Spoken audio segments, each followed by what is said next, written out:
अस्सलाम वालेकुम। Bright sparks academy के चैनल स्पीक विद नॉलेज पे आपको खुशामदीद। आज का जो हमारा लेक्चर है वो 2022 के होने वाले पेपर्स की एक लिस्ट में से एक पेपर है। जनवरी के महीने में अब तक 4 पेपर हुए हैं, जिसमें से मैंने 3 पेपर्स अपलोड कर दिए थे और जो चौथा पेपर सब इंस्पेक्टर का 30 जनवरी को हुआ था वो भी इंशाल्लाह अब ये अपलोड हो जाएगा। और इस पेपर में जो सिलेबस था वो आपको ऑलरेडी पता ही होगा। 40% इसमें इंग्लिश थी, 40% इसमें कंप्यूटर का पोर्शन था और 20% जो है वो जीके का पोर्शन था। तो इस तरीके से ये 100 नंबर बनते थे और ये एक एनालिसिस दिया हुआ है कि किस तरतीब से, किस हिसाब से उसने पेपर की डिवीज़न की है, कितने मार्क्स किस सब्जेक्ट को दिए।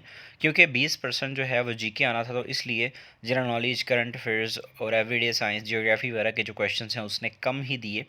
यानी कि कोई अगर 2 सवाल आ रहे हैं कहीं से तो कहीं से 4 या 3 दे दिए उसने। तो इस हिसाब से उसने रेशो रखी इस पूरे मतलब पोर्शन की। और कंप्यूटर का जो पोर्शन है वो ऑलरेडी मैं बता चुका हूँ, वो 40% था और इंग्लिश का भी 40% था। लेकिन इसमें मैंने थोड़ी सी डिवीज़न इस तरीके से कर दी है कि आपको ये बता दिया गया है कि एमएस वर्ड के क्वेश्चंस कितने थे, यानी कि 4 जो हैं वो पुराने थे और 6 नए थे।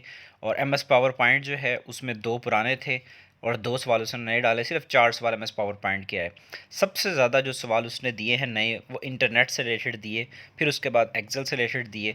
जिस तरह के भी पेपर्स होते हैं, जब अगर 40% या 30% अगर कंप्यूटर की रेशो आ रही है, तो उन पेपर्स में वो कोशिश करता है कि वो आपको इंटरनेट के बारे में या एक्सेल के बारे में ज़्यादा से ज़्यादा पूछे। तो आपने जब भी कभी किसी भी एग्ज़ाम की तैयारी करनी है तो आपको MS word, MS power point और एक्सेल के अलावा आपको इंटरनेट को भी अच्छे तरीके से तैयार करना होगा। इसके अलावा मैथ के 2 सवाल थे, इंग्लिश की रेशो है यहाँ पे बताया गया है आपको, इस्लामियात का 1 सवाल आया था, उर्दू के 3 सवाल आए थे। तो इस तरीके से जो है ये पूरी एक रेशो बनती थी और जो कि पूरे 100 सवाल हैं। अब इसको हम डिस्कस करते हैं। उससे पहले देखते हैं हम जीके के पोर्शन को, कि जीके के पोर्शन में हमारे पास किस हिसाब से जो है वो पेपर में क्वेश्चंस पूछे गए हैं। पाकिस्तान स्टडीज़ के क्वेश्चंस को देखते हैं। उर्दू डिफेंस एसोसिएशन जो है वो किसने बनाई थी? ये मोहसिन मुल्क जो थे उन्होंने बनाई थी और ये 1900 में बनाई गई है, सॉरी 1900 में बनाई गई है। ये पुराना सवाल था, इसको आपने तैयार करना है। और इसके अलावा अगर हम देखें कि पाकिस्तान स्टडीज़ के पोर्शन में नया सवाल कौन सा आया है, तो वो ये एक बहुत ही डिफरेंट सवाल उसने पूछा कि स्पीकर ऑफ नेशनल असेंबली कौन था जुल्फ़िकार अली भुट्टो जब प्राइम मिनिस्टर थे पाकिस्तान के। आपको पता होना चाहिए जुल्फ़िकार अली भुट्टो जो हैं वो 1973 से 1977 तक पाकिस्तान के प्राइम मिनिस्टर रहे। इसी हिसाब से अगर देखा जाए इस पीरियड में फ़ारूक अली जो थे वो पाकिस्तान के नेशनल असेंबली के स्पीकर थे। क्योंकि ऑप्शन में मिराज खालिद नहीं था, तो इसलिए फ़ारूक जो है वो ये आंसर ठीक था। लेकिन मैंने यहाँ पे एक्सप्लेन कर दिया है कि जो फ़ारूक अली हैं उनका पीरियड कौन सा था, और उसके बाद जो मेराज थे, मलिक मेराज, वो 27 मार्च से 5 जुलाई 1970 तक पाकिस्तान के नेशनल असेंबली के स्पीकर रहे हैं। तो इस हिसाब से अगर देखा जाए तो ये दोनों ही ऑप्शन इसमें अगर वो देता तो दोनों ठीक होने थे। लेकिन क्योंकि उसने सिर्फ एक ही असेंबली का जो स्पीकर है जो ज़्यादा टाइम पीरियड के लिए रहा है उसने उसी का पूछा, तो इस तरह फ़ारूक अली जो हैं वो ठीक रहेंगे। आगे चलते हैं। नेशनल असेंबली ने अप्रूव किया था ड्राफ्ट ऑफ 1973, जो पाकिस्तान का कॉन्स्टिट्यूशन है उसको, वो कब किया? 10 अप्रैल को। और रेटिफाई कब हुआ था ये 14 अगस्त 1977 को हुआ था। तो अभी जो पाकिस्तान में जो कानून नाफिज है, जो जिसके ऊपर हम अमल करते हैं, वो 1973 का ही कॉन्स्टिट्यूशन है। इससे पहले जो कॉन्स्टिट्यूशन थे वो आपको पता ही होगा 62 का था और 56 का था। उसके जो फीचर्स हैं वो भी आपको पता होने चाहिए। इवन आपको जो ऑब्जेक्टिव रेजोल्यूशन थी जो कि 23 मार्च 1949 को जो है वो लियाकत अली ख़ान जो है उन्होंने पेश की थी, तो उसके बारे में भी आपको कुछ ना कुछ पता होना चाहिए, क्योंकि ये बहुत इंपॉर्टेंट क्वेश्चंस हैं। आगे चलते हैं जी कुछ क्वेश्चंस की तरफ जो करंट अफेयर के बारे में उसने पूछा। ये क्वेश्चन ऐसा है जो कि पहले नहीं आया 2021 के पेपर्स में, लेकिन अब आ गया है। ये करंट अफेयर का बहुत इंपॉर्टेंट क्वेश्चन था जो कि 2021 में ये एक शिप जो था वो उसने ब्लॉक कर दिया ट्रेड रूट्स को। कहाँ पर किया था ये उसके बारे में पूछा गया है, ठीक है। तो ये आपने जो है वो इस क्वेश्चन को देख लेना है। ये इजिप्ट में हुआ था ऐसा। आगे चलते हैं। पूछा हुआ है कि कुरान पाक की जो टीचिंग है उसके बारे में क्वेश्चन पूछा हुआ है। तो ये आप इसको, इस क्वेश्चन को आप इस्लामियात में भी कंसीडर कर सकते हैं, आप चाहें तो इसको करंट अफेयर्स में भी लिख लें, क्योंकि ये पहली मर्तबा जो है वो पूछा गया है। लेकिन ये विटनेस के बारे में जो है वो क्वेश्चन है। आगे चलते हैं प्रीवियस क्वेश्चन की तरफ, करंट अफेयर की। सिंध के जो सीएम है उनके बारे में क्वेश्चन पूछा गया है, और ये मुराद अली शाह हैं। जैसा कि जितने भी प्रोविंसेस हैं पाकिस्तान के, उनके सीएम के, गवर्नर के नाम, और वहाँ पे कौन कौन से आईजीज़ हैं उनके नाम क्योंकि इंपॉर्टेंट होते हैं। वहाँ पे कुछ पर्टिकुलर मिनिस्टर्स जो इंपॉर्टेंट होते हैं, एजुकेशन है, फूड के हैं, ठीक है। तो इस तरह के मिनिस्टर्स का इतलात जो होते हैं, इंफॉर्मेशन मिनिस्टर, इनके 3-4 के नाम लाजमी पूछे जाते हैं। तो आपको ये फिंगर टिप पे याद होने चाहिए, फेडरल के भी और जो हमारे सूबाई जो मिनिस्टर्स या जो बाकी हैं उनके बारे में। अब हम एवरीडे साइंस के क्वेश्चंस देखते हैं। ये एक दो सवाल ही आए हुए हैं। आपको मैंने बताया कि 20% जीके का रेशो था, तो उस हिसाब से उसने पूछा है कि कौन सी गैस जो है वो बनाती है, यानी कि सोडा वाटर बनाती है, तो ये कार्बन डाइऑक्साइड है। नेक्स्ट क्वेश्चन है, what do plants intake at night. ठीक है जी, तो ये आपको पता होना चाहिए, ऑक्सीजन। और इसके अलावा यहाँ पे नीचे कुछ जो है वो इन्फॉर्मेशन दी गई है इंटरेस्टिंग, कि प्लांट जो है वो क्या रिलीज़ करते हैं। आपको पता है वो ऑक्सीजन रिलीज़ करते हैं दिन की जो है वो रोशनी में, यानी कि नेचुरल जो लाइट होती है। और कौन सा प्रोसेस हो रहा होता है उस वक्त, ये आपको बड़े अच्छे तरीके से पता होगा। ये भी सवाल कई दफ़ा आया हुआ पेपर में। और इसके अलावा नीचे वाली जो इन्फॉर्मेशन है वो नाइट के बारे में है, कि प्लांट जो हैं वो अपटेक करते हैं, ठीक है, ऑक्सीजन को, और रिलीज़ करते हैं कार्बन डाइऑक्साइड को, जिसको हम क्या कहते हैं, रेस्पिरेशन कहते हैं। तो ये जो नीचे दो दो इन्फॉर्मेशन दी गई हैं, ये दोनों, एक ये वाली और एक ये वाली, ये दोनों बहुत ज़्यादा इंपॉर्टेंट है आपके लिए। ये भी इंपॉर्टेंट था, ये भी पॉइंट था। ये एक पॉइंट हो गया, ये दूसरा हो गया, तीसरा ये खुद सवाल हो गया, और चौथा जो है वो नीचे बताया गया। तो एक इस पूरे सवाल में तकरीबन 4 आपके पास जो है वो क्वेश्चन बन रहे हैं। इनको आपने अच्छे तरीके से कवर कर लेना है।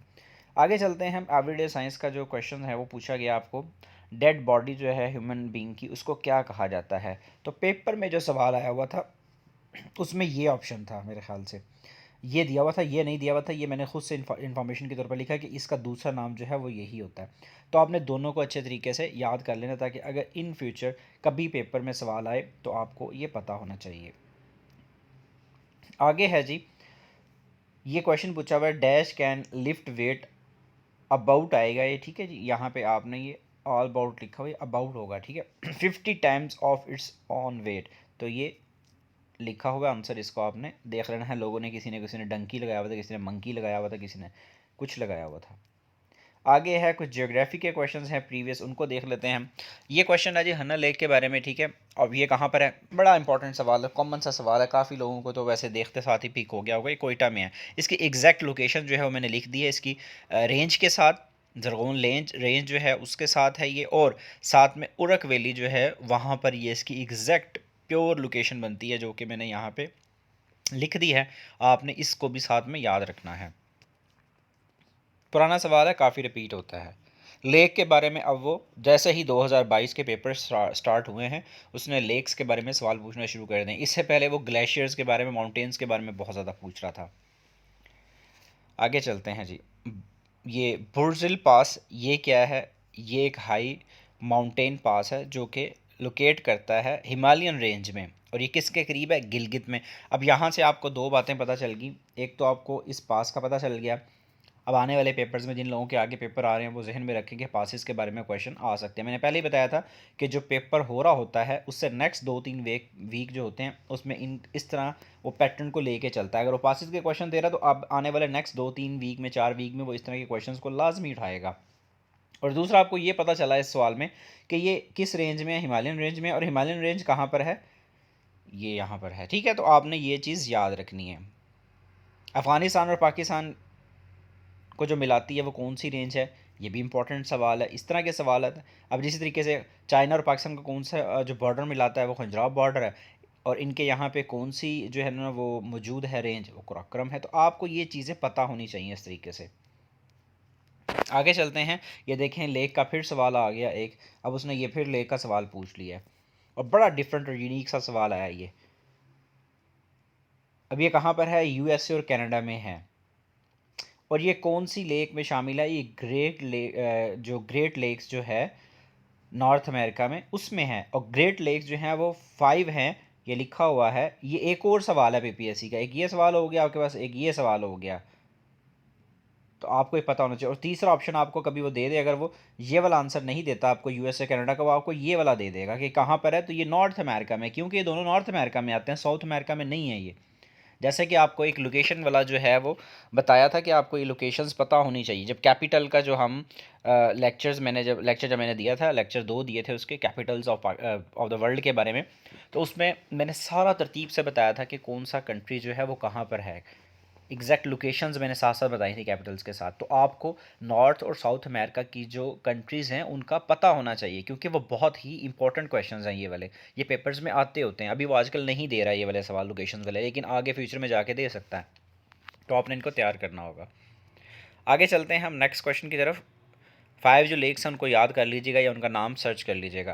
अब स्पोर्ट्स से रिलेटेड है जी, क्या पूछा गया, मोस्ट जो है वो ओलंपियड जो है वो, ठीक है, उसके बारे में पूछा गया है। डेकोरेटेड ओलंपिक मेडलिस्ट जो है इन द वर्ल्ड वो कौन सा है, तो ये यूएस के जो एक स्विमर थे माइकल फिलिप, इनको कहा जाता है। और अगर फीमेल की बात की जाए तो वो एक रशियन पर्सनालिटी है, रशियन फीमेल है, जिन्होंने 8 जो हैं वो विन किए थे ये, तो उनके बारे में जो है वो आपको सवाल कभी इन फ्यूचर आ सकता है। तो ये रशिया के थे, यूएसएसआर उसको बोलते थे पहले, रशिया का पुराना नाम। और यूएसएसआर एब्रीवेशन किसका है, ये भी सवाल पेपर में आता होता है कभी कभार। और ये इसकी ये बना कब था, ऑप्शन में वो देता है 1922, 1923, 1930, 1933, तो ये भी आपको पता होना चाहिए कि कब इस्टेब्लिश हुआ। आगे चलते हैं, मैथ का क्वेश्चन था, एक सवाल उसने दिया मैथ का, ये एक सवाल था जी। उसने पूछा कि 7 की पावर x हो अगर, तो ये 1/3/4 ये क्या बनेगा। तो ये सिंपल सा सवाल था, ये -3 आ जाना था अगर आप इसको सॉल्व करके देखते हैं तो। फिर उसके बाद जो है वो उसने एक क्वेश्चन और दिया हुआ था। उसने बताया कि अगर 2 नंबर हों, ठीक है, उनको सम किया जाए तो 37 बनता है, ठीक है। Sum of the 2 number is equal to 37। और आगे वो कहता है कि उसका डिफरेंस जो है ऑफ देयर स्क्वायर इज़ 185। तो वो डिफरेंस आगे पूछ रहा है उन दोनों नंबर्स का, तो वो 5 निकलता है तकरीबन। ये आप अगर स्टेटमेंट गूगल पे लिखेंगे तो आपको इसका आंसर्स वगैरह मिल जाएगा। अब जनरल नॉलेज के क्वेश्चंस को देख लेते हैं हम।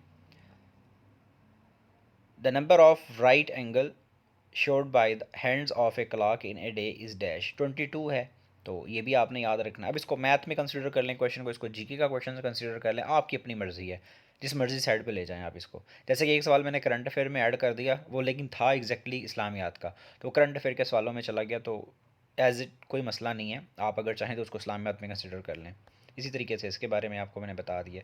अब हम लोग डिस्कस करने जा रहे हैं हमारे मेजर पोर्शंस को, जो कि हमारे मेजर पोर्शन होंगे इंग्लिश और कंप्यूटर। इनके जो 40 सवाल आए थे हम उनको डिस्कस करेंगे। अब सबसे पहले आपको पता ही था जो सिलेबस था, जैसे कि तहसीलदार का पेपर हुआ, और 2 पेपर हुए थे उसके, इंग्लिश के, एक सुबह का और एक शाम का। अब उन पेपर्स को अगर देखा जाए, ठीक है जी, उसके 2 वीक में पेपर लिए थे। सुबह के टाइम के ऊपर उन लोगों का हुआ, फिर नेक्स्ट वीक के अंदर जो है वो जीके के हुए थे। पहले इंग्लिश का हुआ सुबह शाम, और फिर अब नायब तहसीलदार के जो पेपर हैं उनको बैचेस को डिवाइड कर दिया उन्होंने, और एक ही दिन में आधे जो बैच है उनके बच्चों को फ़ारिग और बाकियों को जो है वो बाद में फ़ारिग किया जाएगा। तो ये तरीकाकार जो है वो यूज़ किया गया। लेकिन इस पेपर में भी जो है वो आपका जो पैटर्न है वो इस तरीके से था कि जिस तरह कि उस पेपर में वन वर्ड सब्स्टिट्यूट के क्वेश्चंस पूछे गए, सिनोनिम्स, एंटोनिम्स, इडियम्स पूछे गए। इसी तरीके से सब इंस्पेक्टर के पेपर में उसने पूछा है कि the act of killing one self is called dash. तो ये आपके सामने आंसर है, ये पीपीएससी का पास पेपर का क्वेश्चन है, इसको सवाल को रिपीट किया गया है। इसमें मैंने क्वेश्चंस की डिवीजन इस तरह नहीं की कि मैंने पहले पास पेपर्स के बताए हों फिर मैं नया सवाल बता रहा हूँ। यहाँ पे मैंने क्या किया है, मैंने साथ ही आपको मेंशन कर दिया कि ये नया सवाल है और पुराना, जिसके सामने नहीं लिखा हुआ वो नया सवाल होगा, जिसके सामने लिखा हुआ पुराना सवाल होगा। तो आपने इस चीज़ को भी जहन में रखना है। That which can not be pass through is dash. तो ये आंसर लिखा हुआ, ये बिल्कुल नया, वेरी फर्स्ट टाइम ये क्वेश्चन पूछा गया। और डिफरेंट वेबसाइट जो हैं एग्ज़ाम विडा, और इसके अलावा जो है आपके पास पाक एमसीक्यूज पर्टिकुलरली, वहाँ पे ये आपको मिल जाएगा, वहाँ से उठाया गया है सवाल। A handwriting which can not be easily readable, तो ये क्या आंसर था, ये लिखा हुआ है। और उसके बाद जो नेक्स्ट क्वेश्चन है, the one who loves book is called dash, तो ये पुराना सवाल है, पीपीएससी के पास पेपर्स के क्वेश्चंस में से ही उठाया गया है। आगे चलते हैं। एक बात याद रखनी है, जहाँ पे कंप्यूटर की रेशो ज़्यादा होगी जिन पेपर्स के अंदर, तो वहाँ पे कंप्यूटर के लिए आपने मेन फोकस उसी के ऊपर करना है। जहाँ पे इंग्लिश है, इंग्लिश के क्वेश्चंस आएंगे तो वहाँ पे कोशिश आपने करनी है कि इंग्लिश को आप हर तरह से तैयार करें, फिर वन वर्ड सब्स्टिट्यूट करें, इडियम्स करें, सिनोनिम्स करें, एंटोनिम्स करें, क्योंकि वो इस तरह के क्वेश्चंस में वन वर्ड सब्स्टिट्यूट्स लाजमी देता है। आगे है the statement that can have A double meaning is called dash. Ambiguous होता है, आपको पता ही है, ये बड़ा कॉमन सा एक स्टेटमेंट है, ये तो हर किसी के लिए जो है बड़ा आसान होगा इसको पिक करना। और ये पीपीएससी के पास पेपर क्वेश्चंस की जो लिस्ट है वहाँ से ही लिया गया है ये। मतलब इस चीज़ को आपने जहन में रखना है। इसके बाद जो है the policy of extending a country's empire and influences is known as. बड़ा सिंपल सा क्वेश्चन था, इसको इजीली पिक किया जा सकता था। तो इंपीरियलिज्म है ये, जिन लोगों ने पॉलिटिकल साइंस पढ़ा होगा, आईआर पढ़ी होगी, उनके लिए तो बहुत ही आसान होगा। जिन लोगों का आर्ट्स सब्जेक्ट होगा, जो CSS PMS की तैयारी कर रहे होंगे, उनके लिए बहुत ही आसानी से जो है ना वो ये पिक होने वाला सवाल था। लेकिन ये कॉमन था, इसको भी आप यूँ समझ लें कि पुराना ही सवाल है, कोई नया नहीं इसको आप कंसिडर करेंगे। लेकिन मोस्टली क्वेश्चंस जो हैं वो देखने में आया है कि ज़्यादा रेशो जो है वो नए सवालों की डाली है इसमें। इसके बाद द मोस्ट जो है वो आपको ये वर्ड जो हम यूज़ करते हैं, one word substitute which is contrary to law, तो उसको हम क्या कहेंगे, इलीगल कहते हैं। नेक्स्ट क्वेश्चन सिनोनिम से रिलेटेड है। ये दूसरा पोर्शन था इंग्लिश में हमारे पास, उसने जो है वो डिफरेंट वर्ड्स दिए आपको और उसके जो है वो उसने मीनिंग पूछे हुए थे। और इसमें जो है वो आप देखेंगे कि मोस्टली सवाल जो हैं आपको जो पूछे गए हैं वो क्या था, वो पुराने ही सवालात थे, सॉरी नए सवालात थे, पुराने जो हैं वो कम थे। या आप यूँ समझ लें कि 60-40 की जो है वो रेशो थी। अब देखिए ये सवाल दिया गया है, नया सवाल है। अब ये जो सवाल है, ये सवाल पीपीएससी के पास पेपर्स के क्वेश्चंस में से उठाया गया है, जो पीछे इंग्लिश के क्वेश्चंस आए हैं उनमें से उठाया हुआ है। अब ये सवाल है तो ये नया है। अब ये सवाल जो है ये भी आपके पास नया ही है। तो यहाँ पे अगर इन क्वेश्चंस को आप देख लें तो आपको इनके एग्जैक्ट मीनिंग पता होने चाहिए और साथ में आपने उसका सिनोनिम देखना है, क्योंकि एक का मतलब पता होगा दूसरे को पिक करने में आसानी होगी। बेहतर ये है कि इनको साथ के साथ आप तैयार करें, इनका उर्दू में मीनिंग लिख लें ताकि आपको कभी ये भूलें ना। आप ख़ुद भी सर्च कर लें, गूगल के ऊपर लिखें, सपोज़ अगर ये वर्ड है ये, या आप वर्ड लिखेंगे आगे लिख दें मीनिंग, इन मीनिंग या मीनिंग, तो वो खुद ही नीचे आपको ऑप्शन में दे देगा, वहाँ से आपको पता चल जाएगा। इसलिए आपको एग्जैक्ट मीनिंग पता होना चाहिए। अब ये दूसरे जो लिस्ट है उसमें देखें, दूसरे पेज पे ये एरर, ये ब्लंडर होता है, ठीक है, ये मिस्टेक होती है, ये बड़ा आसान सा था। अब ये जो सवाल है ये तो बहुत ही कॉमन है, ये तो बहुत ज़्यादा पेपर्स में रिपीट होता रहा है। ये जो है ये भी रिपीटेड सवाल है, ये भी पीपीएससी के पुराने सवालों में से पूछा गया है। ये सवाल नया डाला है उसने, ये सवाल जो है इसका मतलब उसने यहाँ पे पूछा, तो इसी वर्ड को उठा के उसने क्या किया, यहाँ पे उसको दोबारा उसने इसमें दे दिया। तो इस तरीके से आपने इन सवालों को तैयार करना है ताकि आपको ये बासानी याद रह सकें।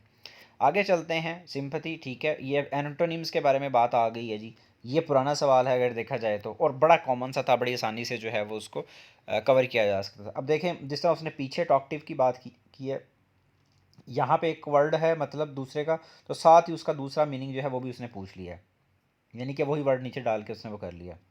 ये भी नया सवाल, ये कॉमन सा था। लास्ट जो है क्वेश्चन 19, ये बहुत ही क्वेश्चन जो है वो कॉमन पूछा गया है। तो अगर उसने कुछ नई चीज़ें डाली हैं तो उसने कुछ कॉमन भी सवाल डाले हैं। अगर आप ओवरऑल आप देखें वन वर्ड सब्स्टिट्यूट को अगर आपने तैयार किया हुआ था तो एट लीस्ट उसने जो है वो 4-5-3-4 आपको पुराने भी डाल के दिए हैं और कुछ 1-2 कॉमन डाल दिए। तो इट मीन्स आपको अगर वो 7-8 भी दे रहा वन वर्ड सब्स्टिट्यूट तो आपके एटलीस्ट 4-5 नंबर आसानी से आ सकते थे। यही काम जो है उसने एंटोनिम्स में किया है। देखें, एक ही नीचे वाला और एक ऊपर वाला, 2। और अगर यहाँ पे देखा जाए सिनोनिम्स के अंदर, अगर पीछे से हम तरतीब देखें, अगर इसकी जो बनती है सिनोनिम्स की, देखें आपके पास ये पुराना सवाल था, बड़ी आसानी से पिक हो सकता था। 1 नंबर का ये हो गया आपका, 2-3 ये हो गया, तो 3 और ऊपर ब्लंडर वाला 4 सवाल आप आसानी से ले सकते हैं यहाँ पे, यानी कि 7-8 नंबरों में से 4 नंबर आपके यहाँ पे बड़ी आसानी से आ सकते हैं। एंटोनिम की बात की जाए तो एक ऊपर वाला और नीचे वाला 2 आसानी से जो है वो आप कवर कर सकते हैं। और इसी तरीके से जो है ये सवाल जो है ये वैसे पीपीएससी के पास पेपर्स में तो नहीं है, लेकिन ये कॉमन सा है, इसको बड़ी आसानी से पिक किया जा सकता था।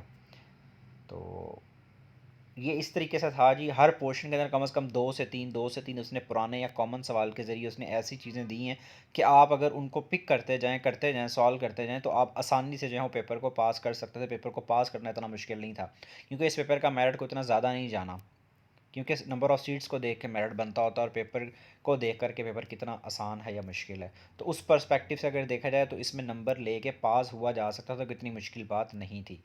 आगे जो है वो हमारे पास कुछ पॉसिबल उसने क्लोजेस्ट मीनिंग पूछे हुए हैं ईडियम्स के। तो हमें पता होना चाहिए कि इनको हम किस तरीके से तैयार करें।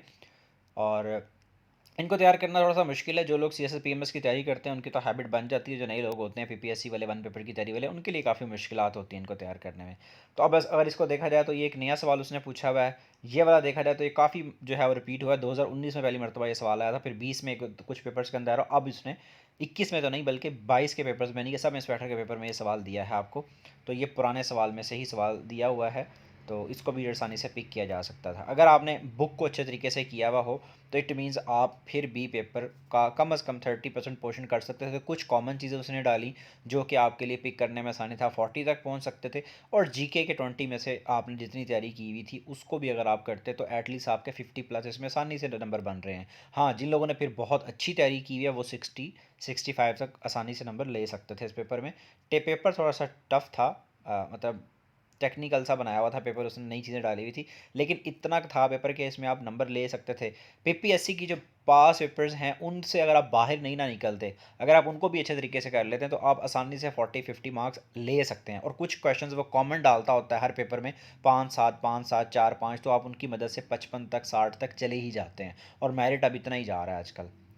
उसके बाद है जी हमारे पास, अगर देखें हम, एक नया सवाल जो है वो उसने यहाँ पे दिया है जी, ये दो सवाल उसने जो है वो नए डाले हैं।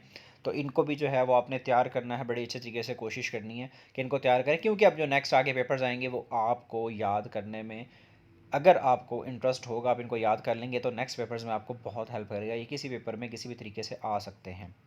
एट सी जो है इसका मतलब पूछा हुआ था, ये भी कॉमन सा था, बड़ी आसानी से पिक हो सकता था। और इससे नीचे जो दिया हुआ है ये भी हम लोगों ने कई मरतबा जो है पढ़ा हुआ है।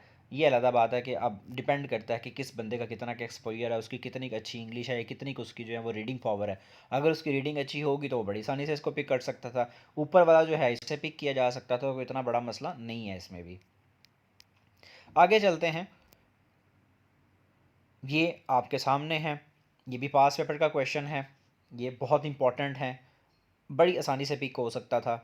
और ये जो है ये नया जो है वो सवाल था आपके पास, इसको जो है वो आप देख लें और इनको याद करें, कोशिश करें कि ये भूलें मत आपको। आगे चलते हैं हम कुछ सेंटेंस करेक्शन की तरफ। इनको पिक करना बड़ा आसान होता है अगर आपकी इंग्लिश अच्छी है। तो I have received his letter yesterday, तो इसको क्या करना था, I received his letter yesterday. ठीक है, इसको आपने किस तरीके से करना था, आपको सिर्फ सेंटेंस की समझ होनी चाहिए तो आप बड़ी आसानी से पिक कर सकते हैं। आगे I wrote nothing yesterday but learn two poetries by heart, तो ये इसमें जो है वो आपने देख लेना है, इसमें जो जो मिस्टेक है आपने इसको अच्छे तरीके से कर लेना है। और कोशिश करनी है कि इन चीज़ों को आप डेली बेसिस के ऊपर करें ताकि आपको जो है वो चीज़ें याद रह सकें। अगर आपने करेक्शंस की हुई थी तो आप इसको बड़ी अच्छी तरीके से जो है ना यहाँ पे आके पकड़ सकते हो इसको कि यहाँ पे हमने क्या लगाना है। यहाँ पोइट्रीज नहीं लगाना बल्कि क्या लगाना है, और यहाँ पे जो है हमने क्या लगाना है। ये भी समझ लें कि पास पेपर के क्वेश्चन की अगर आपने करेक्शन की हुई होंगी, या सीएसएस की पिछले 20 सालों की जो करेक्शंस हैं अगर आपने वो की हुई हों तो आपके लिए इनको करना कोई इतना मुश्किल नहीं है, बड़ा आसान सा था ये भी। हाँ, इसके अलावा हमारा जो चैनल है उस पर इंग्लिश का जो पोर्शन है, इंग्लिश के लेक्चर्स मौजूद हैं। अगर उन लेक्चर्स को आप सुने इंग्लिश के, वहाँ पे जाके आप देख लें जो मैडम ने करेक्शंस करवाई हुई हैं, तो उन करेक्शंस को करने से भी आपको इंग्लिश आपकी बहुत ही बेहतर हो जाएगी। आगे है ही राइट्स बेटर देन मी। ये क्वेश्चन जो है आप इस तरह समझ लें कि कुछ क्वेश्चंस में जो है वो लेटर का वर्ड आया हुआ है। ठीक है, तो लेटर वाले क्वेश्चंस जो हैं वो पिछले कुछ 2021 के पेपर्स में रिपीट होते रहे, तो वहाँ पे ही आपको पता होना चाहिए कि देन के बाद हम, या लेटर के बाद हम क्या लगाते हैं, आई लगाते हैं, ना कि हम मी इसको यूज़ करते हैं। ये गलत है। वहाँ पे लेटर वाले क्वेश्चंस आए हुए हैं, बहुत ज़्यादा आए हुए हैं। वहाँ पे वो क्या करता है, वो कन्फ्यूजन ये करता है LATTR या LETTR इस तरह की चीज़ें डाल के मी या आई को डाल देता, आपने फिर इनको करना होता है। तो ये देन के बाद आपने क्या लगाना, ये कॉमन सी बात थी, इतना मुश्किल नहीं था। ही इज़ कवर्ड बॉय, ठीक है, कवर्डली बॉय आएगा यहाँ पे, तो ये आपको भी पता होना चाहिए, कॉमन सा है ये भी बहुत ज़्यादा। तो सेंटेंस करेक्शन जो है वो आसान थी, इतनी मुश्किल नहीं थी। Why he wrote that foolish letter, अब आपको पता होना चाहिए कि जब आप ये यूज़ कर रहे हैं, ये चीज़ आ रही है और ये यूज़ करें, डबल इंटारोगेटिव है, तो आपको कॉमन सेंस की बात है कि आपने यहाँ पे डिड को यूज़ करना है। आप एक ये चीज़ भी नोट करें कि आप इंग्लिश किसी के साथ बोल नहीं रहे, या आप किसी के साथ व्हाट्सएप पे या फेसबुक पे या इंस्टाग्राम पे चैटिंग नहीं कर रहे किसी फ्रेंड के साथ, बल्कि आप एक जो है वो पेपर में बैठे हुए हैं, तो वहाँ पे आपने प्रॉपर इंग्लिश लिखनी है।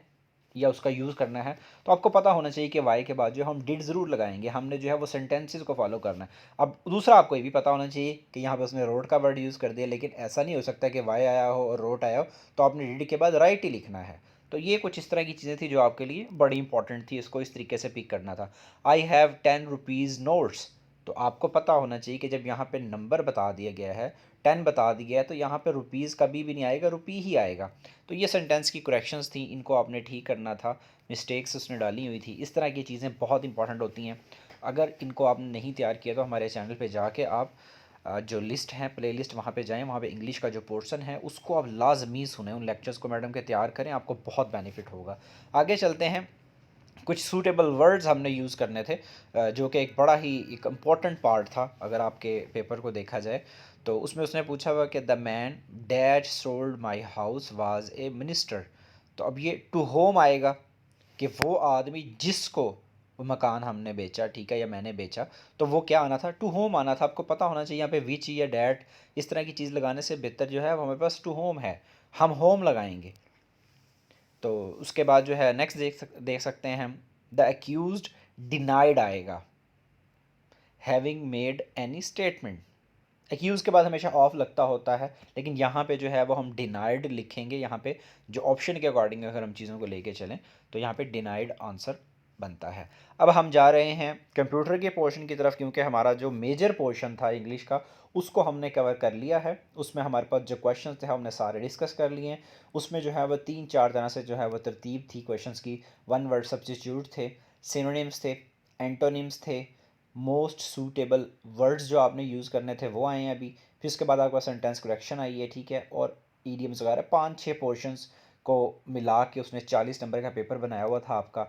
और उसमें जो है अगर देखा जाए ओवरऑल रेशो को देखा जाए तो हर पोर्शन में आपके पास क्वेश्चंस ऐसे ज़रूर मौजूद थे जिनमें से आप अगर वो उसने अगर 6 पोर्शन अगर उसने हिट किए हैं तो 6 में वो कम अज़ कम आप देखें तो कम अज़ कम 6-6 7-7 सवाल उसने हर पोर्शन के डाले हैं, 7-7 6-6। तो उस हिसाब से अगर आप हर पोर्शन को ही देखें तो 3-4 नंबर पुराने लाजमी आए हैं। मैं इसीलिए बार बार कहता होता हूँ कि पास पेपर्स को अच्छे तरीके से करें, साथ में करंट अफेयर्स को करते रहें, मैथ जो अब नया आ रहा है उसको करें। इस तरीके से ये होगा कि आपकी तैयारी अच्छी होती रहेगी और नए सवालों को साथ साथ अपने मिलाते जाएँ, जो नए पेपर्स हो रहे हैं उनको लाजमी पिक करें आप। तो इस मदद से क्या होगा, इस मदद से ये होगा कि आपकी हर चीज़ कवर होना शुरू हो जाएगी और आपका जो है वो पेपर बड़ा अच्छा हो जाएगा इन फ्यूचर जो भी आप देंगे।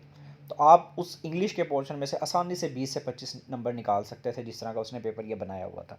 अब हम चलते हैं जी हमारा जो कंप्यूटर का पोर्शन है उसकी तरफ। कंप्यूटर में देखते हैं हमारे पास पुराने सवाल कौन कौन से आए हुए हैं। वो पूछ रहा है कि विच शॉर्ट कट जो की है, शॉर्टकट की जो हम यूज़ करते हैं, वो कहते हैं कौन सी ऐसी है जिसको हम स्पेलिंग और ग्रामर में यानी कि चेक करने के लिए हम यूज़ करते हैं। अब ये 2021 के पेपर्स उठा के देख लें, अब ये बहुत ज़्यादा रिपीट हुआ है। एटलीस्ट जो 30 पेपर हैं 2021 के उनको अगर देखा जाए तो उन पेपर्स में आपको ये बखूबी अंदाज़ा होगा कि ये एटलीस्ट ये सवाल जो है कंप्यूटर के पोर्शन में कम अज़ कम 7-8 दफ़ा जो लाजमी आया हुआ है इन पेपर्स में। तो इसको आप अच्छे तरीके से तैयार कर लीजिएगा। कीज़ वाले क्वेश्चन बड़ा इंपॉर्टेंट है। अब शॉर्टकट की उसने पूछा हुआ कि अलाइनमेंट के लिए हम कौन सी यूज़ कर सकते हैं, कौन सी, उसने सेंटर की बात की है, लेकिन पेपर में अगर देखा जाए उसने यहाँ पे आपको सेंटर वाली पूछी हुई है, लेकिन ओवरऑल अगर देखें तो राइट लेफ्ट वाली भी बहुत पूछता होता है वो। तो आपका वो भी पता होनी चाहिए, आपको ये भी पता होना चाहिए, लेकिन स्टेटमेंट को ज़रा अच्छे तरीके से पढ़ लीजिएगा। लाइन और selected text to the centre of the screen, तो ये वर्ड आपने याद रखना है, ये बहुत इंपॉर्टेंट है आपके लिए। आगे चलते हैं। अगर आपने फ़ॉन्ट साइज़ को डिक्रीज़ करना हो तो हम क्या करते हैं, अगर आपने फ़ॉन्ट साइज़ को बढ़ाना होता है तो हम ये यूज़ कर लेते हैं, और अगर आपने डिक्रीज़ करना हो तो हम ये इस साइड पे ये वाली हम जो है वो यूज़ करेंगे। ठीक हो गया जी। तो ये भी पुराना सवाल था, इंपॉर्टेंट सवाल था, इतना मुश्किल नहीं था इसको पिक करना। थोड़ा सा यहाँ पे इन्फॉर्मेशन आपको दी जा रही है, इसको आप याद रखिए, कुछ लोग इसमें कन्फ्यूज़ हुए थे। कंट्रोल प्लस शिफ्ट और ये जो है ये किस लिए यूज़ होता है, ये डिक्रीज़ तो करता है फ़ॉन्ट साइज़ को, लेकिन किस लिए करता है, उसका पर्पज़ क्या है, to the next smaller point size available in the font size list box. तो ये पॉइंट आपने इस तरीके से जो है वो अंडरस्टैंड करना है कि वो जो पीछे हमने फ़ॉन्ट साइज़ की बात की है वो भी ठीक है, ये भी ठीक है, लेकिन यहाँ पे आगे कन्फ्यूजन कहाँ पे क्रिएट की उसने सवाल के अंदर, ये to decrease the font to the next smaller point है, यहाँ पे फिर इसका आंसर ये ठीक होगा। लेकिन एग्जैक्ट जो स्टेटमेंट थी उसके अकॉर्डिंग पिछला जो हमने डिस्कस किया है वो ठीक था, ये आपको इजाफी इन्फॉर्मेशन दी गई है। आगे चलते हैं जी। व्हाट आर सुपरस्क्रिप्ट, ठीक है, सबस्क्रिप्ट है या स्ट्राइक थ्रू जो है इसको हम क्या कहते हैं। ये फॉन्ट इफेक्ट्स होते हैं। अगर आपने मेरे चैनल पे कंप्यूटर की लिस्ट जाके देखेंगे आप, रैंडम क्वेश्चंस की जो लिस्ट है कंप्यूटर की, कंप्यूटर का जो सेक्शन बना हुआ है उसमें एमएस वर्ड के जो मैं लेक्चर्स डिलीवर करता हूँ, अगर आप उन लेक्चर्स को सुनेंगे तो वहाँ पे स्टार्ट के जो लेक्चर्स हैं वहाँ पे आपको ये ज़रूर मिलेगा। तो ये सवाल पहले पीपीएससी पे आया ज़रूर है, लेकिन बहुत कम आया होगा, कि एक दो दफ़ा आया होगा, ज़्यादा नहीं आया होगा, लेकिन वहाँ पे मैंने बता दिया था कि ये बहुत इंपॉर्टेंट सवाल है और देखें ये पेपर में आ भी गया है। आगे चलते हैं। अब हम कुछ नए क्वेश्चंस की तरफ जा रहे हैं, जो कंप्यूटर के नए क्वेश्चंस आए हुए एमएस वर्ड के, क्योंकि एमएस वर्ड के 10 सवाल थे, उसमें से उसने 3-4 सवाल जो है वो पुराने डाले हैं, बाकी जो सवाल हैं उसने तकरीबन 6 सवाल नए डाल दिए। अब उसने पूछा है कि dash is not the part of merge process in MS word. अब मर्ज प्रोसेस क्या होता है एमएस वर्ड में, आपको ये पता होना चाहिए। अगर आपने इसके ऊपर काम नहीं किया हुआ, आपको इन चीज़ों का नहीं पता, तो आपके लिए इसको पिक करना बहुत मुश्किल था। इसका आंसर डाटा फील्ड बनता है। आपको कोशिश करनी चाहिए कि एमएस वर्ड को तैयार करें, हमारे जो लेक्चर्स हैं उनको सुने, तकरीबन वो 10 से 12 लेक्चर्स हैं। सुनने के बाद आपको चाहिए कि आप इनको प्रैक्टिकली जो इम्प्लीमेंट करके देखें चीज़ों को, कभी भी नहीं फिर आपको भूलेंगे। और कंप्यूटर का पोर्शन जो है वो आगे बहुत ही इंपॉर्टेंट रोल प्ले करेगा। अगर आप गवर्नमेंट जॉब हासिल करना चाह रहे हैं तो कोशिश करें कि आप कोई किसी गवर्नमेंट इदारे से 3 महीने का या 6 महीने का कोर्स कर लें। क्लासेस सिर्फ 2 दिन होती हैं उनकी, 5-6 हज़ार 3-4 हज़ार फीस होती है, आपको मुफ्त में डिप्लोमा मिल जाएगा। कल को जॉब कोई आती है इस तरह की तो आप एलिजिबल होंगे। कम लोग एलिजिबल होते हैं, तो आपको बखूबी अंदाज़ा होगा कि आपको जॉब करने की हमें आसानी होगी, आपको जॉब मिल सकती है इस तरीके से। आगे है, कुछ पार्ट्स होते हैं मर्जिंग प्रोसेस के अंदर जो इंक्लूडेड होते हैं, और कुछ ऐसे पार्ट्स हैं जो कि नहीं इसका पार्ट। तो अब ये लिखा हुआ है कि जो कि मर्जिंग प्रोसेस का पार्ट नहीं है, तो आपने ये याद कर लेना। अगर पेपर में कभी आपको ये आया हुआ हो, ये आया हुआ हो, या ये आया हुआ हो, या डाटा फाइल आया हुआ हो, तो आपको पता होना चाहिए कि कौन सा जो है वो पार्ट है, कौन सा नहीं है मर्जिंग प्रोसेस का। तो ये इंपॉर्टेंट सवाल होगा इन फ्यूचर। वैसे होता कौन कौन सा पार्ट है मर्जिंग प्रोसेस के अंदर, ये कुछ पॉइंट्स दिए गए हैं, इनको आपने याद कर लेना। एक ये है, फिर ये डाटा सोर्स है, फिर उनको क्रिएट जो आपने किया तो उनको लिंक करना होता है आपने मेन डॉक्यूमेंट के साथ और उसके साथ। देखें पहला पॉइंट जो है मेन डॉक्यूमेंट को क्रिएट करना, फिर डाटा सोर्स है, फिर इन तीन दोनों को आपस में यानी कि लिंक कर देना, और उसके बाद है जी आपके पास मेन डॉक्यूमेंट्स के अंदर जो रिक्वायर्ड चीज़ें होती है उसको इंसर्ट करना मर्ज फील्ड के अंदर। ये दो बातें होंगी आपके पास, और परफॉर्म करना मर्ज ऑप्शन को। तो ये आपके पास पांचवा इसका प्रोसेस था, तो आपने इसको तैयार कर लेना इस तरीके से। आगे है, पूछ रहा है कि suppose there is a text in document that is bold और रेड कलर का है या ग्रीन बैकग्राउंड का है। तो हम क्या करना चाह रहे हैं, हम अप्लाई करना चाह रहे हैं कुछ फॉर्मेटिंग टूल उसके ऊपर लगाना चाह रहे हैं किसी और पैराग्राफ के अंदर।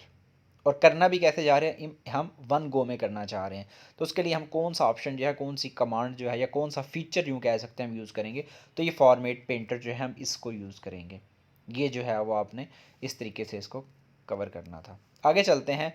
Dash lets you copy all the formatting from one object and apply it to another one. तो ये फॉर्मेट पेंटर था, ये जो है वो कॉमन सा था। अगर आपने हमारा वो लेक्चर सुने हैं जो मैंने बताया है, जो कि मौजूद है हमारे चैनल पे कंप्यूटर में, तो वहाँ पे ये how to format a document उस पोर्शन में ये सवाल मौजूद हैं दोनों ही, फॉर्मेट पेंटर वाले। आगे चलते हैं। बड़ा कॉमन सा सवाल था ये वाला। इसमें जो है वो पूछा गया है कि हम जो प्रिंट वगैरह लेते हैं ऑफिस वगैरह के अंदर, उसका पेज का स्टैंडर्ड साइज़ जो है वो कौन सा यूज़ कर रहे होते हैं एम एस वर्ड के लिए। तो वो आपको पता होना चाहिए कि A4 होता है। बड़ा ही कॉमन सा सवाल है ये, कोई इतना मुश्किल सवाल नहीं था अभी तक। ये जो हमने सवाल किए हैं 4 सवाल, इसको देखा जाए तो इन चारों सवालों में भी अगर आप देखें तो 2 से 3 सवाल ऐसे हैं जो बड़ी आसानी से आप कर सकते थे अगर आपकी कंप्यूटर की थोड़ी सी तैयारी हो। आगे चल रहे हैं जी। नेक्स्ट सवाल जो है वो कीज़ के बारे में। एम एस वर्ड में आप यूज़ करते हैं कीबोर्ड शॉर्टकट की, कौन सी यूज़ करते हैं to change selected text between upper case, lower case and title case. तो ये जो है बड़ा कॉमन सा सवाल था कि हम डिफरेंट केसेस जो हम हो रहे होते हैं, हम जो यूज़ कर रहे होते हैं एम एस वर्ड में, उसके लिए की कौन सी होती है। तो शिफ्ट प्लस F3 होती है। तो ये इतना मुश्किल नहीं था, इसको भी आप आसानी से भी कर सकते हैं। लेकिन हाँ, जिन लोगों की प्रैक्टिस ना हो, जो लोग कंप्यूटर को यूज़ नहीं करते, उन लोगों के लिए ये काफ़ी मुश्किल सवाल था, या कंफ्यूज करने वाला सवाल था। वैसे जो है अगर इस सवाल को देखा जाए तो ये इतना मुश्किल सवाल नहीं है अगर आप कंप्यूटर को यूज़ करते हैं तो। ये एक इन्फॉर्मेशन दी गई है आपको, टिप दी गई है कि कंट्रोल+A जो है उसको हम क्यों यूज़ करते हैं, जब हम हाईलाइट करते हैं तमाम टेक्स्ट को जो आपके पेज के ऊपर जो है वो डॉक्यूमेंट में आपने लिखा होता है। आगे चलते हैं जी। Advanced find gives similar dialog box as replace in MS Word. ये थोड़ा सा टफ था, नया सवाल था, तो इसको आपने इस तरीके से देख लेना है और इसके बारे में कुछ आपको एक टिप दी जा रही है, इसको भी आप देख लें कि आपको इसमें जो है वो क्या क्या चीज़ जो है वो पढ़नी है या तैयार करनी है। नेक्स्ट क्वेश्चन की तरफ चलते हैं। उससे पहले हमारे पास जो है वो ये इन्फॉर्मेशन दी गई है बड़े ही इंपॉर्टेंट कि हमारे पास एडवांस फाइंड और रिप्लेस जो है वो कहाँ पर पाया जाता है, होम टैब में पाया जाता है, तो आपको ये पता होना चाहिए। नेक्स्ट टाइम इन फ्यूचर कभी भी हो सकता है कि जब वो सवाल दे, अब उसने इस पोर्शन को या इस टॉपिक को उसने छेड़ लिया है, तो हो सकता है वो इससे रिलेटेड आने वाले टाइम में कोई एक दो सवाल ज़रूर डालेगा।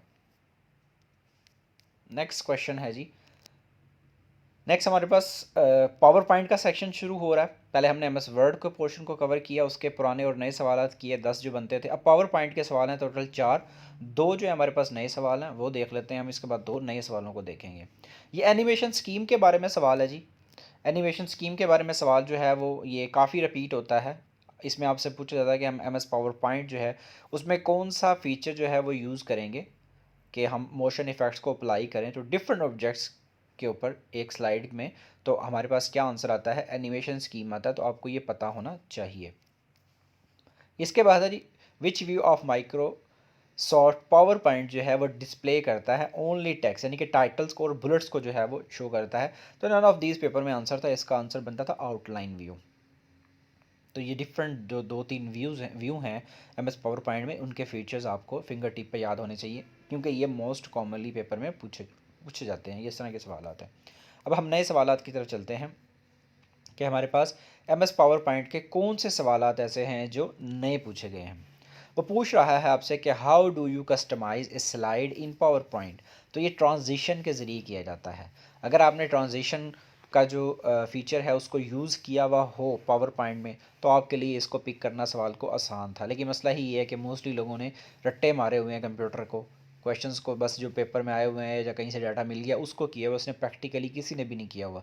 जितना पेपर के लिए टाइम मिला था तकरीबन 1 साल का, अगर आपने इसको प्रैक्टिकली चीज़ों को किया होता तो आपके लिए फ़ायदा हो जाता है। कभी भी कोई सीट आती है, कुछ आप तैयारी शुरू करने बैठते हैं किसी चीज़ की, तो रट्टा कम मारा करें, चीज़ों को समझा करें, क्योंकि रट्टा जो है आपको मे भी वक्ती तौर के ऊपर तो फ़ायदा दे जाएगा, लेकिन लॉन्ग टर्म आपको हर पेपर में ये चीज़ फ़ायदा नहीं दे सकती। अगर आपने प्रैक्टिकली चीज़ों को किया हुआ होगा, यही हाल जीके के अंदर है, यही हाल आपका जो है वो इंग्लिश की वोकाबलरी वगैरह में, इडियम्स, पैरावर्ड्स और ग्रामर में। अगर आपने चीज़ों को स्लो किया होगा, एक सिस्टमैटिक वे के अंदर तैयारी की हुई होगी चीज़ों की, तो वो चीज़ आपको हेल्प आउट करेगी, आपको फ़ायदा देगी। अदरवाइज़ जो है वो आपको बस वक्ती तौर पे एक दो पेपर में या वक्ती तौर के ऊपर महीना एक दो आपको फ़ायदा होगा, बाद में जाके वो चीज़ आपके काम नहीं आएगी। आगे चलते हैं। विच command is use for ordering, grouping and aligning the positioning of the object on A slide. तो अरेंज कमांड, ये पहली मरतबा ये सवाल पूछा गया और डिफरेंट था ये थोड़ा सा ये सवाल, तो इसको पिक करना भी सवाल को मुश्किल था। बात वही आ जाती है, अगर आपने इनको अच्छे तरीके से किया हुआ है तो आप इसमें कामयाब है, अदरवाइज़ नहीं। अगर आपको थोड़ा सा मुश्किल है, प्रॉब्लम है, आप लोग नहीं कर रहे तैयारी, तो कोशिश करें कि आप इन चीज़ों को, इंडियन बहुत से चैनल्स हैं जो M S PowerPoint, Word और एक्सेल को जो है वो तैयार करवा रहे होते हैं, तो उसको साथ साथ ज़रूर करें। अपना लैपटॉप ओपन कर लें, यूट्यूब ओपन करके लेक्चर सुना डेली बेसिस के ऊपर, कहीं से कोई अच्छा सा कोई देख लें, कोई चैनल जहाँ पे ये लेक्चर दिए जाते हैं, तो उनको फॉलो करें, प्रोसीजर को साथ साथ नोट करें, नोट्स बनाएं, तो ये चीज़ें आपको तंग नहीं करेंगी। लेकिन हाँ, ये जो सीक्वेंस यहाँ पे हमारे चैनल पे चल रहा है, जिस तरह मैं भी जो है आपको चीज़ें करवा रहा हूँ वर्ड वगैरह की, आप वो भी चीज़ें करें, उस मैंने कि क्वेश्चंस को भी लें यहाँ से, फिर वहाँ पे जो आपको करवाया जाता है प्रैक्टिकली, तो उसको आप उस तरीके से लेके चलें और तैयार करें ताकि आपको बेनिफिट हो सके। नेक्स्ट जी, हम देखते हैं एक्सेल के पोर्शन को। एक्सेल का पोर्शन आपको पता है कि इसके भी कुछ सवाल जो हैं वो पेपर में आए थे, तो इसमें देखते हैं हमारे पास जो है ये प्रीवियस क्वेश्चंस का पोर्शन है जी।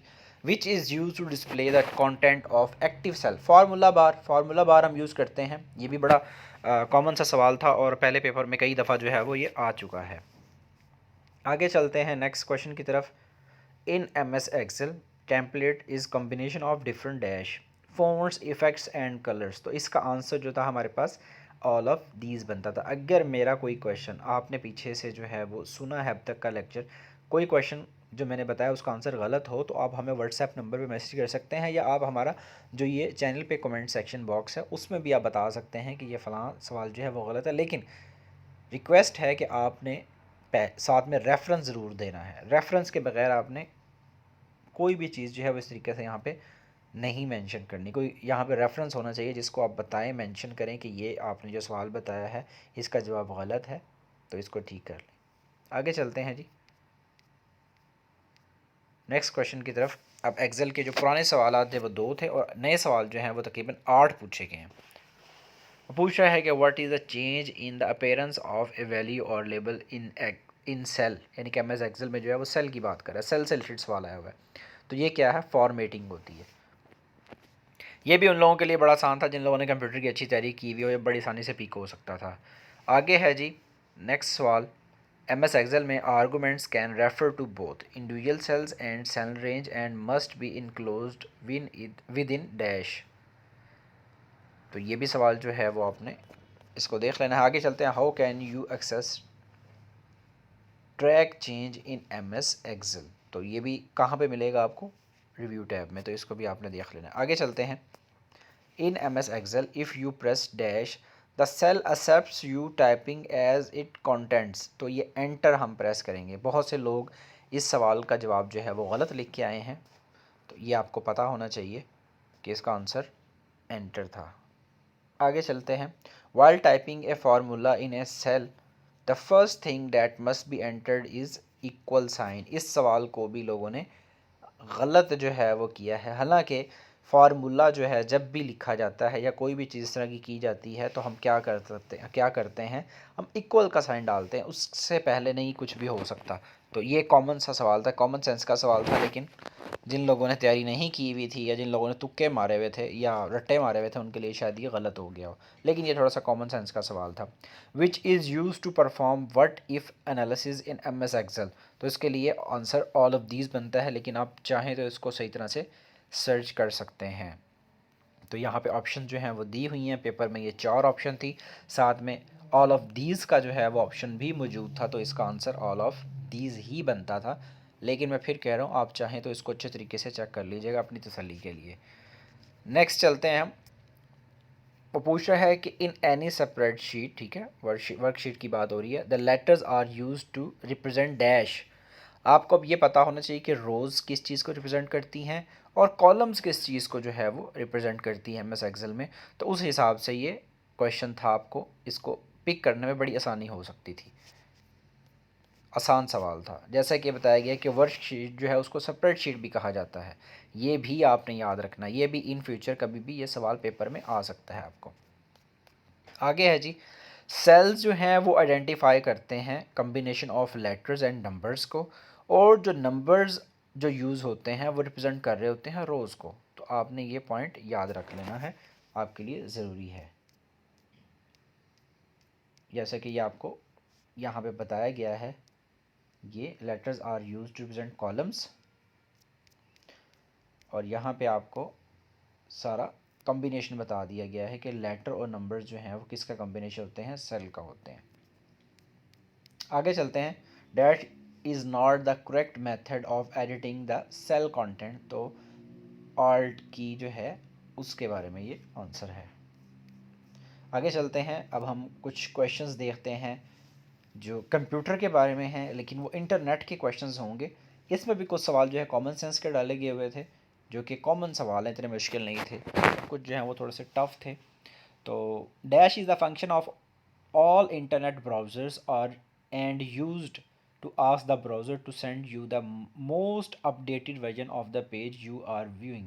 तो ये कौन सा आना था, रिफ़्रेश बटन। इसी तरीके से आपको एक टिप दी जा रही है कि रिफ़्रेश बटन जो है उसको हम रिफ़्रेश ऑप्शन भी बोलते हैं। ये भी एक टिप है, इसको आपने याद रखना है। आगे चलते हैं। What are some video conferencing solution for meeting. अगर आप नेट पे मीटिंग करना चाह रहे हैं, किसी के साथ कोई बात करना चाह रहे हैं, तो हम कौन से टूल्स यूज़ करते हैं, जैसे हम क्लासेस वगैरह के लिए भी हो रहा होता है। तो ये जूम है हमारे पास, गूगल मीट है, टीम माइक्रोसॉफ्ट मैसेंजर है वो यूज़ करते हैं। तो इस तरह के मैसेंजर जो हैं हमारे पास आजकल यूज़ हो रहे हैं। तो ये भी कॉमन सा सवाल था।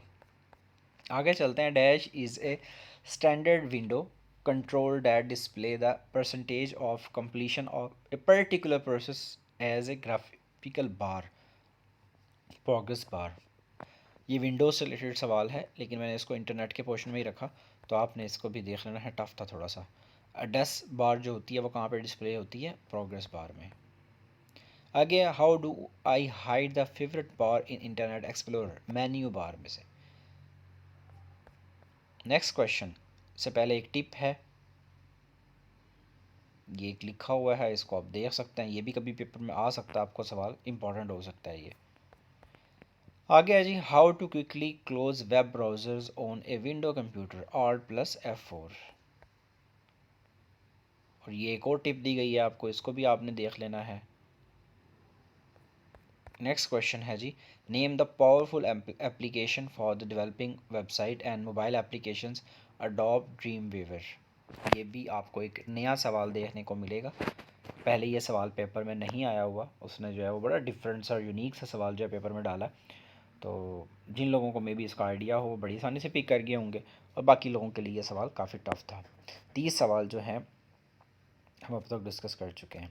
नेक्स्ट है जी, नेम द एप्लीकेशन जो फैसिलिटेट करती है to get latest news from your sites, people around you are working frequently quickly getting to the site followed by you. तो ये शेयर पॉइंट इसका आंसर है। कुछ लोग इसका आंसर जो है वो कुछ और कह रहे थे, कुछ लोग जो हैं वो इसका आंसर शेयर पॉइंट कहते हैं। तो आपने फिर भी कोशिश करनी है कि इसको जो है वो थोड़ा सा जो सर्च कर लें आप, और देख लें कि इसका एग्जैक्ट आंसर क्या बनता है। ये भी पहली मरतबा पेपर में सवाल पूछा गया है। आपने एक चीज़ जो है वो याद रखनी है कि ऑर्गेनाइजेशंस जो हैं मोस्टली जो हैं वो माइक्रोसॉफ्ट शेयर पॉइंट को यूज़ कर रही होती है, लेकिन किस पर्पज़ के लिए? वेबसाइट्स बनाने के लिए। ये आप थोड़ा सा सर्च करेंगे गूगल पे तो आपको इसके बारे में इंफॉर्मेशन मिल जाएगी। जो लोग कह रहे हैं कि इसका आंसर आउटलुक है, तो पता होना चाहिए कि outlook.com जो है वह एक फ्री पर्सनल ईमेल सर्विस है फ्रॉम माइक्रोसॉफ्ट। तो ये थोड़ा सा जो है कोई कन्फ्यूजन सी थी इस क्वेश्चन के आंसर में, लेकिन आपने इसको फिर भी मज़ीद सर्च कर लेना कि इसका आंसर क्या एग्जैक्ट हो सकता है आपके नज़दीक। और शेयर पॉइंट जो है वो हम किस लिए यूज़ कर सकते हैं, और आउटलुक जो है उसको हम किस लिए यूज़ कर सकते हैं, ये भी आपको पता होना चाहिए। आगे है जी, यूआरएल के बारे में सवाल आता है। आपको पता है कि यूनिक एड्रेस होता है, ये बड़ा, इसके भी 2-3 सवाल आए पेपर में और बड़े कॉमन से थे। अगर इंटरनेट के पोर्शन को ही हम देखें तो इंटरनेट में भी अगर 10 सवालात थे तो उसमें 10 सवालों में भी आपके पास जो सवालात हैं वो एटलीस्ट जो है वो 4-5 बड़े आसान से सवाल थे। इसलिए मैंने कहा कि पूरा ओवरऑल पेपर जो वो इस तरह का था कि 50 आसानी से ले जा सकते थे। अगर 50 नहीं तो अब 40 तो बहुत आसानी से इन 40 नंबरों 80 नंबर में से ले सकते थे। बाकी कुछ नंबर आप जीके के पोर्शन से निकाल सकते थे। The term use to identify a specific computer on the web and the main page of the entire site dash. तो ये क्या आएगा? यूआरएल आएगा। ये किस्म की डेफिनेशन पूछी गई थी यूआरएल की। अगर आपने इसको अच्छे तरीके से तैयार किया हुआ था तो आप इसको बड़ी आसानी से क्लिक कर सकते थे। और एक टिप है यहाँ पे, याद रखिए कि वेब पेजेस जो हैं वो हमेशा जो है उनको क्या होता है, हम किस तरीके से आइडेंटिफाई करते हैं, हम उनको यूनिकली जो एक एड्रेस होता है उसके ज़रिए आइडेंटिफाई कर रहे होते हैं वेब पेजेस को। और वो क्या होता है? वो यूआरएल यूज़ कर रहा होता है, या यूआरएल होता है वो।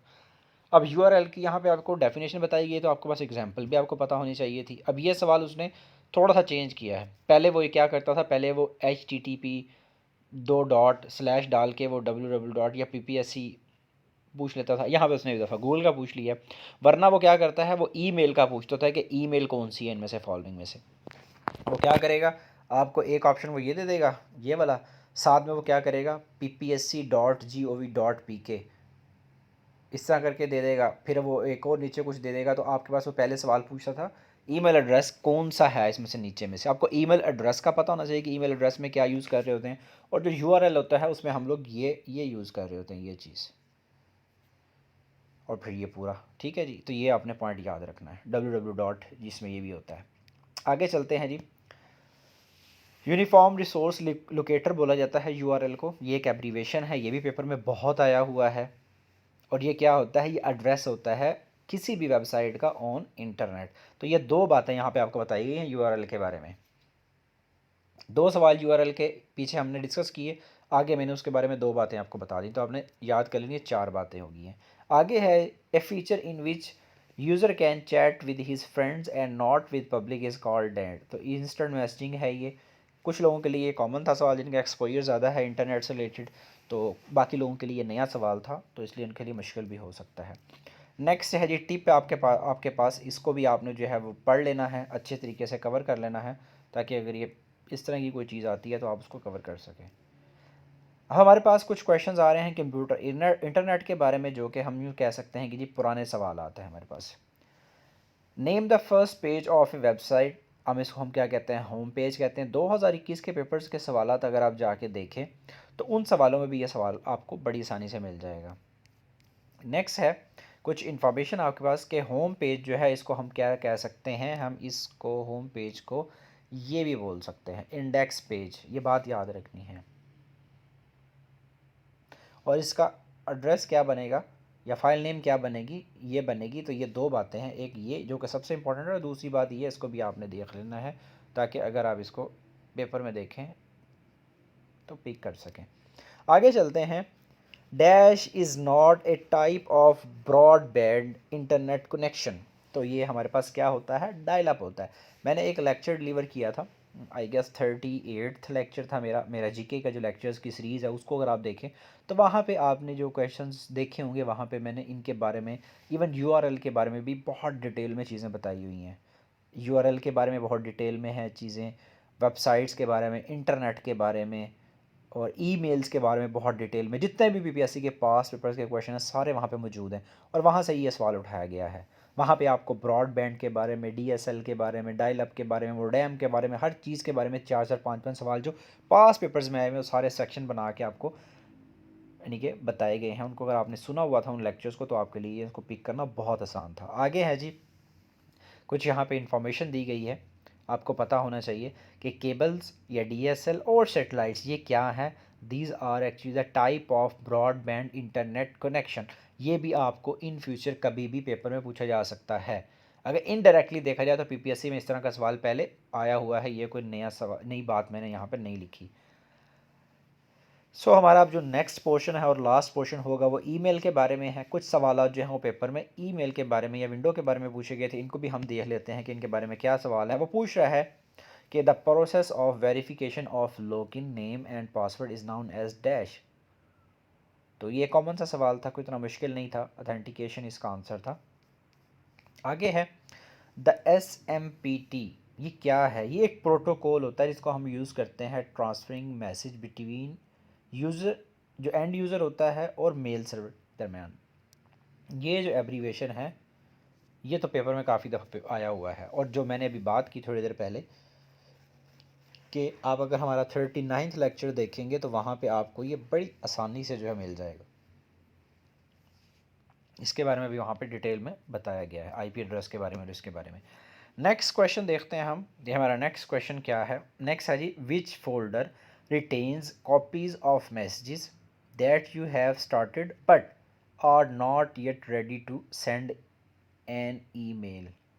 अच्छा, अब ये इसको थोड़ा सा समझना कैसे आपने इस सवाल को आप इस तरीके से समझ सकते हैं कि सपोज़ आप अपना जीमेल आईडी जो है वो ओपन करते हैं, आपने उसको ओपन किया, ओपन करने के बाद आप जहाँ पे लिखा होता है ना कंपोज, वो पेंसिल सी एक पेन सा बना होता है, आप उसको जाके क्लिक करते हैं और क्लिक करने के बाद आपने क्या करना है, आपने बैठ के जो है वो फ़ौरन जो है वो ईमेल लिखना शुरू कर देते हैं। सबसे ऊपर जो है आपके पास आपका अपना ईमेल आईडी होगा, नीचे आप उसको जिसको आप भेज रहे हैं टू वहाँ पे वो देंगे और नीचे सब्जेक्ट लिखा होता है, आप सब्जेक्ट लिखेंगे कि आप जो है वो सपोज़ पीपीएससी को ही एप्लीकेशन लिख रहे हैं कि आपका जो वो रिज़ल्ट डिले है या रिज़ल्ट क्यों नहीं आ रहा या कोई अपकमिंग जॉब्स के बारे में आप पूछना चाह रहे हैं, जो भी हो सकता है। नीचे जो आपने लिखना है आप लिखेंगे डियर सर, कॉमा डालेंगे और उसके बाद अपना जो है वो लिखना शुरू करेंगे। लिखते लिखते आपने उसको बैक कर दिया या वो बीच में छोड़ दिया, वो क्या हो जाएगा, वो आपके पास जो है वो सेंड नहीं हुई अगर, तो वो कहाँ पे जाएगी, वो ड्राफ्ट में चली जाती है। तो उसने उस बारे में सवाल पूछा हुआ, तो ये बड़ा आसान सा सवाल था। आगे चलते हैं, अब हम ईमेल के बारे में जो प्रीवियस क्वेश्चंस थे उनको देख लेते हैं। अब ये सवाल बड़ा इंपॉर्टेंट है, पिछले भी सवाल जो आए हैं वो भी ईमेल का आसान थे, उतना मुश्किल नहीं थे। अब ये ईमेल का सवाल क्या है, which folder is a place use to store unwanted incoming emails. आपके पास कुछ मेल्स आती हैं, सपोज़ आपने कोई न्यूज़पेपर है या कोई आपने जो है वो मैगज़ीन जो है उसको सब्सक्राइब कर लिया, आप कहते हैं कि मुझे डेली बेसिस के ऊपर जो है ना उनकी मेल्स आएँ, लेकिन एक टाइम आता है कि आपकी ईमेल भरी पड़ी होती है, 2 महीने के बाद 1 महीने के बाद आप देखते हैं आप चेक ही नहीं कर रहे हो, आपको टाइम ही नहीं होता, तो आप कहते हैं कि यार ये अनवांटेड है मेरे लिए, मैं इसको जो है वो नहीं देखना चाह रहा। तो आप क्या कर सकते हैं, उसको उनको आप स्पैम में डाल सकते हैं या जंक में डाल देते हैं। और सम टाइम ऐसा भी होता है कि आपको किसी की तरफ से मेल आती है लेकिन आप देखते रहते हैं आपको मेल मिल ही नहीं रही होती। आप फिर क्या करते हैं, आप जाके जंक को या स्पैम फ़ोल्डर को देखते हैं, उसको जो कि जंक जो है स्पैम एक ही नाम है। तो आप देखेंगे स्पैम लिखा होगा, स्पैम फ़ोल्डर पे जाकर देखेंगे वहाँ पे आपकी मेल अक्सर वहाँ पे भी पड़ी होती है, वो उसको स्पैम में डाल देता है। तो आपने इस चीज़ को जो है वो जहन में रखना है, ये चीज़ जो है वो बड़ी इंपॉर्टेंट है। और ये भी आपने याद रखना है कि ये जो है इसका दूसरा नाम भी पेपर में पूछ सकता है वो। तो आपके लिए ये चीज़ बड़ी इंपॉर्टेंट है। आपने कोशिश करनी है कि आपने ये दोनों चीज़ों को याद रखना है, दोनों नामों को याद रखना है आपने। ये नहीं है कि आप एक को याद रख लें, दूसरे का अगर ऑप्शन दे दें तो आप उसको गलत कर रहे हैं। तो ये बड़ी इंपॉर्टेंट चीज़ थी कि आपने इसको भी नाम याद रखना है और इसको भी एक ही नाम है ये। और अनवांटेड जो इनकमिंग जो हमारी ईमेल्स होती हैं वो यहाँ पर जा रही होती हैं। नेक्स्ट क्वेश्चन की तरफ जाते हैं जी हम। अब हमारे पास जो सवालात हैं वो इस्लामियात के बारे में पुराने सवालात हैं जी, उनको हम देख लेते हैं। To stay in which ground is the major part of Hajj. तो ये अराफात है। हमारा जो जीके का पोर्शन था वहाँ पे ये सवाल नहीं ऐड हो सके थे क्योंकि ये बाद में सवाल जो हैं इनको शिफ्ट किया गया, तो यहाँ पे लिख दिया गया, वहाँ पे नहीं लिखा गया। तो कंप्यूटर का और इंग्लिश का पोर्शन आपका तकरीबन कंप्लीट है, वो सारे आपको बता दिए गए। अब ये सवाल जो है वो इस्लामियत का सवाल है। वो पूछा जा रहा है कि to stay in which ground is the major part of Hajj. तो अराफात के बारे में ये सवाल है। और आपको पता होना चाहिए कि जो हाजी होते हैं ड्यूरिंग हज पीरियड, जो हज का टाइम होता है उसमें, तो वो क्या करते हैं, वो अपना जो कुछ टाइम जो आफ्टरनून को जो स्पेंड करते हैं, ठीक है, एक पर्टिकुलर डे में, यानी कि ऑन द 9th डे जो होता है ज़िल हज का, उसमें वो टाइम कहाँ पर होता है, वो अराफात के मैदान में होता है। तो ये आपको पता होना चाहिए, ये बड़ा ही इम्पोर्टेंट पार्ट है हज का। इसके बगैर जो है वो हज भी कंप्लीट नहीं हो सकता। आगे चलते हैं जी। अब उर्दू के सवालात हैं जी जो डाले गए हैं पेपर में। वो पूछ रहा है आपसे कि कसीदा गोई में सौदा के बाद किसका मुकाम आता है। यानी कि अगर हम कसीदा गोई की बात करें तो उसमें किसका जो नाम जो है वो सबसे टॉप पर है। सबसे टॉप पे जो है वो सौदा का नाम आता है। ये सबसे यानी कि टॉप मोस्ट जो है वो फेमस पर्सनालिटी है, इस मतलब इनका नाम जो है वो टॉप पे आएगा कसीदा गोई में। लेकिन इनके बाद वो पूछ रहा है कि किसका नाम जो है वो आ सकता है या कौन थे जो मशहूर थे इनके बाद। तो वो इब्राहिम ज़ौक़ थे। नेक्स्ट क्वेश्चन की तरफ देखते हैं जी हम। अब वो पूछ रहा है आपसे, पेपर में पूछता है वो आपसे, ये 2021 के पेपर्स में देख लें तो 20 में देख लें, बहुत ही रिपीट होता है सवाल, बड़ा इंपॉर्टेंट सवाल है, कॉमन सा पूछा जाता है, हर पेपर में ही आ रहा होता है, हर दूसरे चौथे पेपर में पूछा है कि उदास नस्लें जो हैं वो किसका है। तो ये अब्दुल्ला हुसैन जो हैं उनका है, उन्होंने लिखा था ये। लेकिन इसमें मैंने एक चीज़ और ऐड कर दी है सवाल में, मैंने खुद सवाल को थोड़ा सा ना अपडेट किया है। और वो किस तरह किया है, वो मैंने लिखा कि तकसीम हिंद पर लिखा गया है ये। अब मैं यहाँ पे नीचे लिखता और यहाँ पे उसकी इजाफी इन्फॉर्मेशन देता तो उससे बेहतर था। मैंने ये किया कि मैंने सवाल के अंदर ही थोड़ी सी चेंजिंग कर दी, जो पीपीएससी का सवाल है उसी में कर दी। हो सकता है कि इन फ्यूचर कभी भी अगर ये सवाल वो थोड़ा सा मॉडिफाइड फॉर्म में देना चाहे आपको, तो वो क्या करेगा, वो जब मॉडिफाइड में सवाल देगा आपको, थोड़ा सा मॉडिफाइड फॉर्म में जब सवाल को देगा इसको, तो वो आपसे पूछ लेगा कि तकसीम हिंद के बारे में इनमें से कौन सा जो है वो नावल है। या आपसे पूछ सकता है कि अब्दुल्ला हुसैन का जो उदास नस्लें नावल है उसका मौजू क्या था, वो किस मौजू पर लिखा गया। तो आपने उसका किसको क्लिक करना है, आपने तकसीम हिंद पे करना है, क्योंकि बहुत से हमारे ऐसे नावल निगार हैं जिन्होंने तकसीम हिंद पे लिखा हुआ है। आगे चलते हैं, हमारे पास जो लास्ट क्वेश्चन होगा हमारा उसको देख लेते हैं।